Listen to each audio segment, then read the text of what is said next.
किसी आलीशान बंगले के एक मध्यम रोमांटिक लाइटिंग वाले कमरे में फ्लोर से लेकर दीवार तक और साइड लैम्प से लेकर उसके स्विचेस तक सब कुछ बिल्कुल टॉप नॉच था। उसी कमरे में एक आलीशान सा स्प्रिंग बेड लगा था जिस पर बिछा सफेद चादर ऐसा दिख रहा था जैसे तारों की रोशनी में खंगाल कर बिछा दिया गया हो।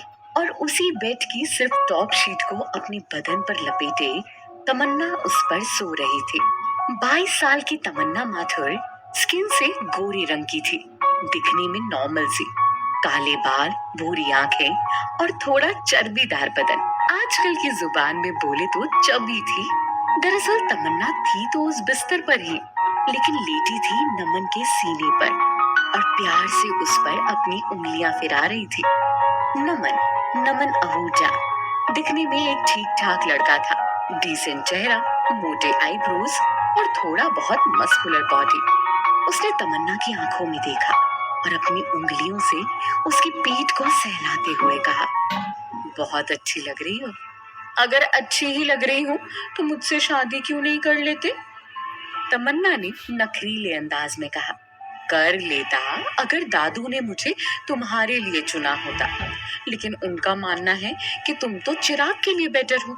तमन्ना नमन के सीने में थोड़ा और घुसती हुई बोली, दादू का छोड़ो, तुम्हारा क्या मानना है मुझे वो जानना है नमन। तुम जानती हो दैट आई लाइक यू, पर दादू इन मामले में कितने स्ट्रिक्ट है ये भी पता है ना तुम्हें। उन्होंने तुम्हें चिराग के लिए अगर चुन लिया है तो वो अपनी बात से अब मुकरेंगे नहीं। तमन्ना अपना कोई और सुझाव देने ही वाली थी कि नमन ने पहले ही कह दिया, तुम अपनी डैड से क्यों नहीं बात करती, समझाओ उन्हें। मैंने तो सुना था बाप अपनी बेटियों के लिए जान लुटा देते हैं। फिर तुम्हारे डैड को क्या हो गया, क्यों करवा रहे हैं तुम्हारी शादी उस अंधे चिराग से? हाँ? तमन्ना ये सुनकर चिड़चिड़ाकर एकदम से उठकर बिस्तर पर बैठ गई। नमन ये देख अपने हाथों से तमन्ना के दोनों कंधे सहलाने लगा। डैड का दिमाग तो खराब ही हो गया है, जो उस अंधे से शादी करवा के मुझे भी पागल बनाने में लगे हैं। लेकिन नमन, मुझे कुछ नहीं पता, मुझे तुम्हारे साथ रहना है, तुम्हारे उस अंधे भाई चिराग के साथ नहीं। चिराग नमन आहूजा का छोटा भाई था जो देख नहीं सकता था।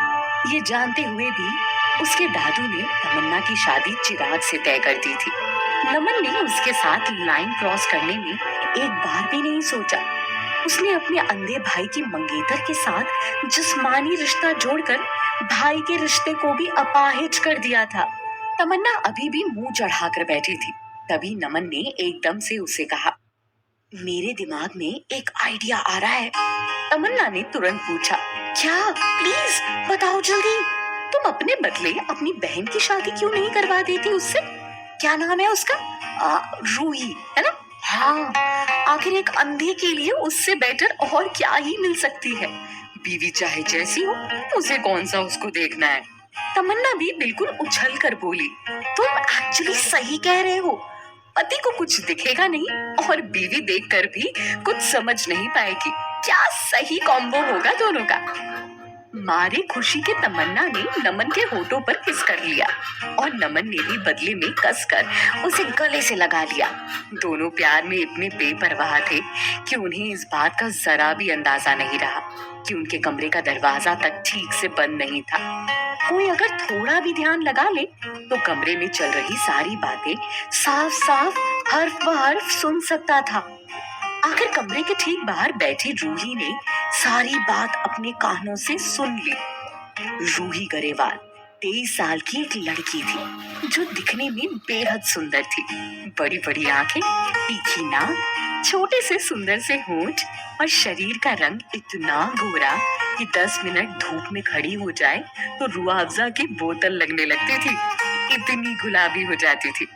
जैसी बार्बी डॉल हाथ में लेकर घूमती थी, ठीक वैसी ही लगती भी थी। मगर तमन्ना की बातें सुनकर रूही का दिल बैठ गया था। चेहरा एकदम उतर गया था। उसने मन ही मन सोचा, मेरे जैसी ही खोटी किस्मत लेके आया है वो लड़का जिसे इस नमन जैसा भाई मिला। नमन का आइडिया सुनते ही जैसे तमन्ना के दिमाग में कुछ तो शैतान घुस गया था। उसने मन ही मन सारी प्लानिंग कर ली थी कि उसे अब आगे क्या करना है। उसके अंदर अब रत्ती भर भी सब्र नहीं रह गया था। उसने फटाक से अपने कपड़े पहने, नमन को एक लास्ट सी ऑफ किस दिया और कमरे के बाहर निकल गई। बाहर निकलकर आई तो रूही अपनी डॉल से बातें कर रही थी। अपनी बहन तमन्ना को देखते ही रूही उससे बोल पड़ी, दीदी दीदी, डॉल बेबी को शादी करनी है, हम करेंगे ना इसकी शादी? नहीं करेंगे ना तो डॉल बेबी रोएगी। तमन्ना ने रूही के कंधे कस के पकड़े और कहा, तुम डॉल बेबी से प्यार करती हो ना?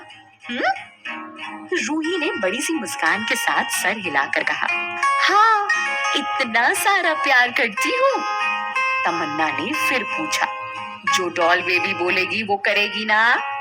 रूही ने सर हिलाकर फिर हाँ कह दिया। तमन्ना ने रूही की डॉल उठाई और अपने कान पर लगाया और बोली, तो मेरी बात ध्यान से सुनो। डॉल बेबी ने अभी मेरे कान में कहा है कि वो चाहती है कि रूही अपनी शादी कर ले, और अगर रूही उसकी बात नहीं मानेगी तो डॉल बेबी मर जाएगी, बिल्कुल रूही के पापा की तरह। क्या तुम चाहती हो रूही कि डॉल बेबी तुम्हारे पापा की तरह मर जाए? रूही ने तमन्ना की बात सुनकर एकदम उदास सा चेहरा बना लिया। तमन्ना ने उसे समझाते हुए कहा, तो तुम शादी करोगी ना रूही? रूही ने सर हाँ में हिला दिया। मना मत करना, वरना डॉल बेबी भी तुम्हारे पापा की तरह मर जाएगी, ठीक है ना? और सुनो, डैड अगर आज के बारे में पूछे तो कह देना कि हाँ, तमन्ना दी मुझे घुमाने भी ले गई और आइसक्रीम भी खिलाया। रूही ने मासूमों की तरह फिर से सर हिलाकर हाँ कर दी, मगर तमन्ना ने दांत पीसते हुए फिर कहा, अगर नहीं बोला ना तो डॉल बेबी को गाड़ी के नीचे फेंक दूंगी, समझी? तमन्ना अपने दिमाग में चल रही सारी उल्टी सीधी बातों की पट्टी रूही को पढ़ा चुकी थी। उसका ब्रेन वॉश कर दिया था और ये सब करके उसे घर ले आई थी। घर आते ही तमन्ना जानबूझकर उदास होने का ड्रामा करने लगी। ऐसी रोती हुई सूरत बनाई कि मर्दा भी कफन उठाकर उसका हाल पूछ ले। घर के अंदर हॉल में तमन्ना की माँ रोमा माथुर एक बड़े ही एंटीक से डिजाइनिंग टेबल पर बैठी थी। दिखने में उम्र कुछ 46-47 की लग रही थी। गोरा रंग, कंजी सी छोटी छोटी आंखें और गालों पर हल्के चेचक के गड्ढे। माथे पर कुछ बाल नारंगी से भी दिखाई पड़ रहे थे। लग रहा था बालों में मेहंदी लगाने की आदत थी। उनके चेहरे से पहले अगर किसी चीज पर नजर पड़ रही थी तो वो थी उनके कानों में पहने हुए वो बड़े बड़े डायमंड ईयररिंग्स। गले में भी ऐसा वैसा कुछ नहीं था, असली मोती के चोकर थे, बिल्कुल फाइन डिजाइन वाले। उन्होंने चाय का कप टेबल पर रखते हुए कहा, ऐसी उतरी हुई सूरत क्यों है तुम्हारी? क्या हुआ? तमन्ना ने कोई जवाब भी नहीं दिया, मगर रोमा तो बस फनफनाती हुई आई और कसकर रूही का हाथ मरोड़ दिया। हाथ मरोड़ते ही रूही जमीन पर बैठ गई और पैर घिस घिस कर रोने लगी। मम्मा ने मारा, मम्मा गंदी। रोमा ने झड़प कर कहा, पक्का पक्का इसी लड़की ने फिर से कुछ तमाशा कर दिया होगा। इंसल्ट करवाने का तो एक मौका नहीं छोड़ती ये लड़की। मेरा तो किटीज तक जाना छुड़वा दिया है इस लड़की ने। वहां जाओ तो लेडीज स्नैक्स से ज्यादा मेरा दिमाग खाने लगती है, वो भी इसके बारे में पूछ पूछ कर। पागल कहेंगी। रूही अपनी गर्दन झुकाए ये सारी बातें बस चुपचाप सुन रही थी और अपनी डॉल की ओर देखकर रो रही थी। लेकिन अपनी माँ के लाड़ में आकर तमन्ना नखरे करते हुए बोली, माँ, आप प्लीज पापा से बात करो ना, मुझे नहीं करनी है उस अंधे लड़के से शादी। क्या कहा तुमने? पीछे से एक कड़क मर्दाना आवाज सुनाई दी। तमन्ना ने तुरंत पीछे मुड़ के देखा तो उसके डैड यानी अरुण माथुर खड़े थे। मिस्टर माथुर सफेद सूती का कुर्ता और ऊपर एक महंगी सी वेस्ट कोट डाले हुए थे। बदन थोड़ा गुलथुल सा था, इसलिए कुर्ता पेट पर हल्का सा कस रहा था। बाल भी काफी काले उजले से दिखाई पड़ रहे थे। उन्होंने अपने गोल्डन फ्रेम वाला चश्मा निकाला और तमन्ना की तरफ आगे बढ़कर कहा, मैं पहले भी कह चुका हूँ और आज एक आखिरी बार फिर कह रहा हूँ कि ये शादी होकर रहेगी। अपने बाप की ऐसी सख्ती देखकर तमन्ना बिल्कुल शांत हो गई और गुस्से से उनकी आंखों में घूरने लगे। माधुर साहब फिर बोले, कितनी बार तुम्हें बताया है मैंने कि अगर ये शादी नहीं हुई तो मेरी कंपनी को बहुत नुकसान हो जाएगा, मगर बार बार वही बात दोहराए जा रही हो। कान खोलकर सुन लो मेरी बात, तुम्हारी शादी अगर होगी तो अहूजास के साथ ही होगी। हाँ डैड, तो कीजिए ना शादी, अहूजास के घर ही कीजिए, बस उनके उस अंधे बेटे से नहीं बल्कि उनके बड़े बेटे से। आपको खुद सोचना चाहिए डैड कि आप अपनी बेटी के लिए एक अंधा दामाद चुन रहे हैं। आपको हो क्या गया है? माधुर साहब ने अब एकदम गुस्से में कहा, जस्ट शट अप तमन्ना, पति कैसा है ये मत देखो, पैसे वाले के घर जा रही हो उसे सोचकर खुश रहो। वैसे भी तुम्हारा गुची पराठा के खर्चे उठाना हर किसी के बस की बात नहीं है। तमन्ना भी अब बिल्कुल खिसिया चुकी थी। उसने भी अब एकदम झड़प कर कहा, दिक्कत क्या है आपको लाइफ में यार? क्यों पैसा पैसा कर रहे हो इतना? इसका पैसा है तो इतना, ग्रेवल अंकल छोड़कर गए तो है इतना सारा। तमन्ना ने रूही की तरफ इशारा करते हुए कहा, बेवकूफों जैसी बातें मत करो तमन्ना, वो पैसे अब तक रखे हुए नहीं है। 50 काम होते हैं दिन में। और अपना लाइफस्टाइल देखा है तुम दोनों ने? फ्राइडे से तुम्हारा वीकेंड शुरू हो जाता है और संडे खत्म होते होते मेरे फोन पर 2 लाख डेबिटेड का मैसेज आ जाता है। तुम्हें ये शादी करनी होगी बस, it's a deal, understand that. Tamanna ने एक लंबी सांस ली और दोबारा समझाते हुए कहा, माथुर के साथ डील ही चाहिए ना उनको, तो मेरी बलि क्यों चढ़ा रहे हो आप? इस पागल की शादी करवा दीजिए ना, बस दुल्हन के कपड़े पहनकर बैठाना ही तो है। अपने बारे में सुनते ही रूही ने ध्यान से अपने कान लगा लिए। तमन्ना, तुम्हें समझ में आ रहा है कि क्या बकवास कर रही हो तुम? नाक के नीचे से ऊँट निकालने वाली बात है ये? नो, नहीं हो सकता ये। माथुर साहब ने माथे का पसीना पोंछते हुए एक सांस ली और फिर से तमन्ना को समझाने की कोशिश की। तमन्ना, उन्होंने तुम्हारी फोटो देख ली है, Why don't you understand? उनके बहुत एहसान है मुझ पर। और फिर रूही की ये हालत नहीं है कि उसकी शादी करके कहीं और भेज दिया जाए। नहीं नहीं, मैं ये नहीं कर सकता जो तुम कह रही हो। तो ठीक है, फिर मैं भी वो नहीं कर सकती जो आप कह रहे हैं।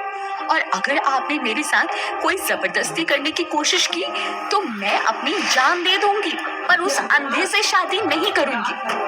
तमन्ना की ये बात सुनते ही रोमा ने तुरंत तमन्ना को अपने गले से लगा लिया और माथुर साहब को उंगली दिखाकर कहा, खबरदार, जो आपने अब कोई जबरदस्ती की तो अगर तमन्ना को कुछ हो गया तो उसके जिम्मेदार सिर्फ आप होंगे, ये जान लीजिए आप। तमन्ना ने लाड़ में आकर फिर से अपने डैड को मनाने की कोशिश की। डैड, आप क्या कर रहे हो? आप अपने दोस्त की पागल बेटी को बचाकर खुद की अच्छी भली बेटी की लाइफ खराब करने पे क्यों तुले हो?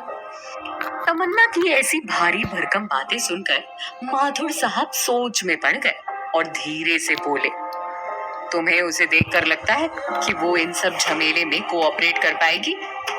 तमन्ना रूही के पास जाती हुई बोली, बिल्कुल करेगी डैड, क्यों नहीं करेगी?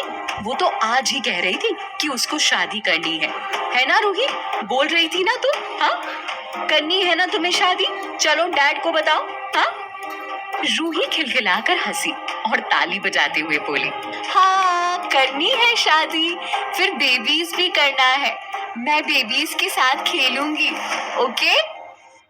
माथुर साहब रूही को आंख भरकर देखने लगे। उनके चेहरे पर असमंजस साफ साफ दिखाई पड़ रहा था। वहीं रूही के ठीक पीछे खड़ी तमन्ना की आंखें अपने डैड से जवाब मांग रही थी। क्या माथुर साहब रूही की शादी करने के लिए तैयार होंगे? क्या अहूजाज माथुर की चाल का पता लगा पाएंगे? आप लोगों को क्या लगता है, क्या होंगे इन सभी सवालों के जवाब? कमेंट बॉक्स में कमेंट करके जरूर बताएं और सभी सवालों के जवाब जानने के लिए सुनते रहिए अंधाधुन इश्क, सिर्फ पॉकेट एफएम पर।